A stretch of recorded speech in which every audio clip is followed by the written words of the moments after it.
Winfrey is hitting the campaign trail, knocking on doors to rally support for Stacey Abrams in Georgia's tight race for governor, and urged local residents to vote for the Democratic candidate.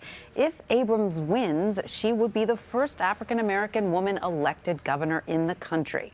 CBS News Chief Congressional correspondent Nancy Cordes has more. The Oprah show came to Georgia today. The media mogul telling a Cobb County crowd that she called Democrat Stacey Abrams out of the blue this week. I'm here today because Stacey Abrams cares about the things that matter. She cares about Medicaid expansion. She cares about keeping families together. She also went door to door, to the shock of some Georgia voters.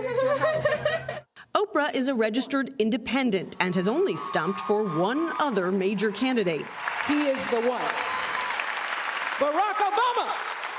Abrams is vying to become the nation's first female African-American governor. Polls show her virtually tied with Georgia's Republican Secretary of State, Brian Kemp. He hit the trail today with Vice President Mike Pence. Like I heard Oprah's in town today. I'm kind of a big deal, too.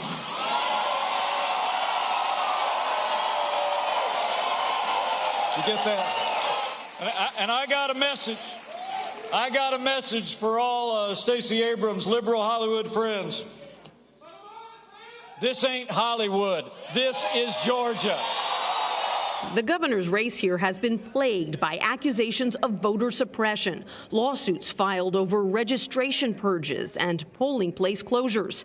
Oprah urged minority voters not to be deterred. And for anybody here who has an ancestor who didn't have the right to vote, and you are choosing not to vote wherever you are in this state, in this country, you are dishonoring your family. And Nancy Cordes joins me now. Nancy, what have we seen in terms of early voting numbers in Georgia so far? Who does it look like it's favoring? Well, early voting wraps up on Friday here, and so far what we've seen is a big spike.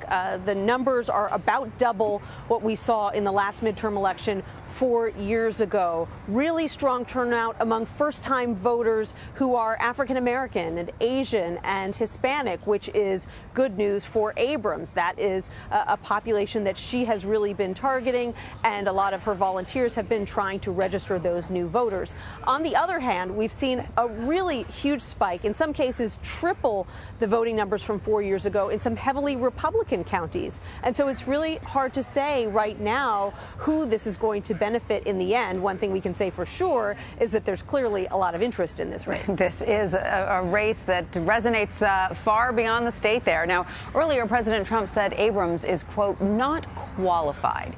Does he have any reasoning or evidence to back up that claim about Abrams? He didn't, and it's definitely not true, just on the face of it. I mean, this is a Yale-educated attorney, a business owner. She was the leader of the Democratic Party in the House of Representatives here in Georgia for 6 years. So you can disagree with her policies, but the notion that she's unqualified for the job certainly isn't true. And I asked Abrams about that here in Decatur, Georgia. I told her what the president had said, and she said that she believes she's actually the most qualified candidate in this race for the reasons that I cited before. And finally, Nancy, will Oprah's endorsement give her the edge, or is it just something that people find a little exciting but ultimately won't change their vote? You know, I think it helps on a couple of levels. First of all, at this point, just a few days out from Election Day, it's all about turnout. And if someone like Oprah can kind of break through all the noise, remind voters who might be fans of hers that it's not enough just to support Abrams or to talk about her on Facebook, but that they actually have to get out and vote, even if they're busy, even if there are obstacles, then that is something that helps Abrams, because clearly every vote is going to count in this race. Beyond that, there has been so much talk over the past couple of days about the issue of immigration, and the president obviously making that a huge issue at the end of the race as he tries to motivate voters in his base to turn out. And coming here to Georgia himself a couple of times, that if Abrams can bring in that same kind of star power, someone who sort of helps her to refocus the race along the lines that she is hoping voters will take away, then that's something that helps her as well. All right, Nancy Cortez reporting in Georgia. Thank you so much. You're welcome.